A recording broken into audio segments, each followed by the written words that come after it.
नमस्कार दोस्तों बिहार में एक बार फिर से एनडीए के सहयोगी दलों में तनातनी शुरू हो गई है और इस बार क्रीज पर उतरे हैं जीतन राम मांझी। दरअसल चिराग पासवान बीते कुछ दिनों से जो तेवर दिखा रहे थे वो तेवर बगावती थे। चिराग पासवान ने यह ऐलान कर दिया कि वो 243 सीटों पर चुनाव लड़ेंगे।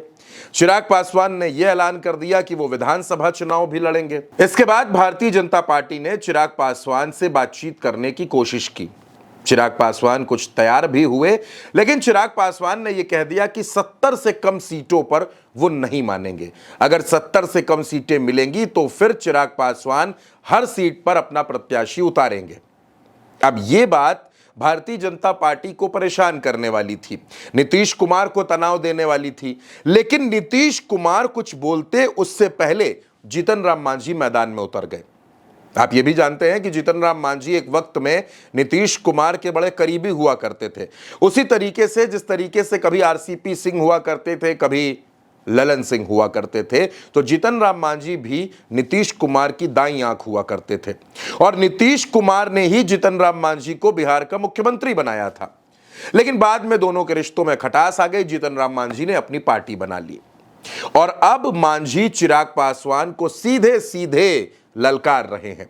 जीतन राम मांझी ने कहा कि वैसे तो मैं चिराग पासवान के मसले पर कुछ नहीं बोलता, उनकी पार्टी है, उनकी अपनी विचारधारा है, लेकिन अगर वो एनडीए में ज्यादा सीटें हथियाने की कोशिश करेंगे, ज्यादा सीटें लेने की कोशिश करेंगे तो हम चुप नहीं रहेंगे।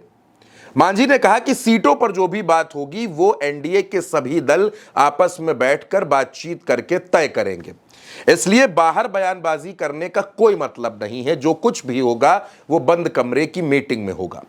मांझी ने कहा कि हमको ये वादा हुआ था लोकसभा चुनाव में कि आपको 2 लोकसभा सीटें लड़ने को मिलेंगी और 1 राज्यसभा की सीट मिलेगी, लेकिन हमको सिर्फ 1 सीट दी गई और हम वो सीट जीते, यानी हमारा स्ट्राइक रेट 100% है।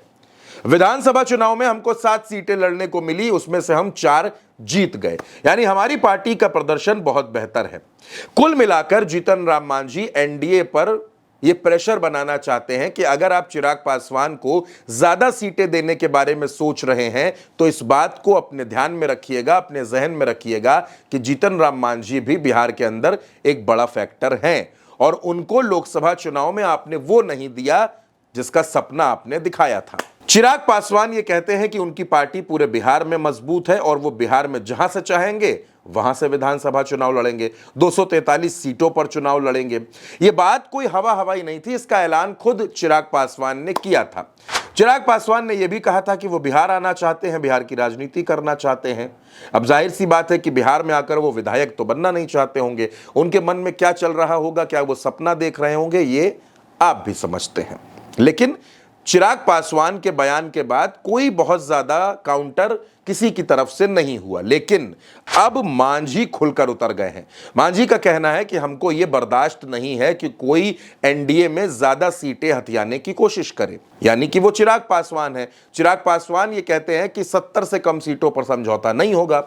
अब दोस्तों 100 सीटें तो लड़नी है भारतीय जनता पार्टी को, 100 सीटें लड़नी है नीतीश कुमार को, बचती हैं 43 सीटें, तो 70 सीटें चिराग को कहां से मिल जाएंगी? यानी कि ये मुश्किल है, ये मुमकिन हो ही नहीं सकता। और उसके बाद भी जब चिराग के अलावा जीतन राम मांझी और उपेंद्र कुशवाहा भी बाकी हैं, मांझी भी 40 सीटें मांग चुके हैं और उपेंद्र कुशवाहा भी 15 सीटों से कम पर तैयार होने वाले हैं नहीं। उपेंद्र कुशवाहा तो यहां तक बोल चुके हैं कि हम अगर डूबेंगे तो तुमको भी ले डूबेंगे।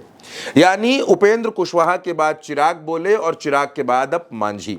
अब नीतीश और भारतीय जनता पार्टी को यह तय करना है कि ये 3 नेता उसके लिए कितने जरूरी हैं। अगर इन तीनों नेताओं को अलायंस में लेना है तो जाहिर सी बात है कि नीतीश कुमार और भारतीय जनता पार्टी दोनों को कम से कम अपनी जिद की 20 से 25 सीटें छोड़नी पड़ जाएंगी। यानी हो सकता है कि नीतीश कुमार और बीजेपी को 75 सीटों पर चुनाव लड़ना पड़े अगर इन लोगों को मनाना है तो। और अगर नहीं मनाना है तो फिर बात की बात है, तो फिर तो एनडीए बिहार में बिखर ही जाएगा।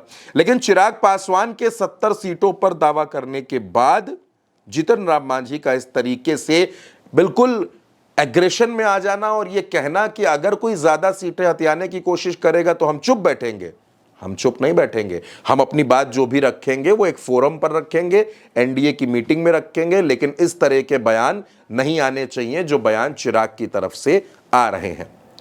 तो दोस्तों, कुल मिलाकर बात यह है कि बिहार में चिराग पासवान और नीतीश कुमार के बीच का जो झगड़ा था, अब वो चिराग पासवान वर्सेस मांझी भी हो गया है। अब वो चिराग पासवान वर्सेस उपेंद्र कुशवाहा भी हो गया है। यानी एनडीए के दलों में बिहार के अंदर एक बड़ी टूट नजर आ रही है।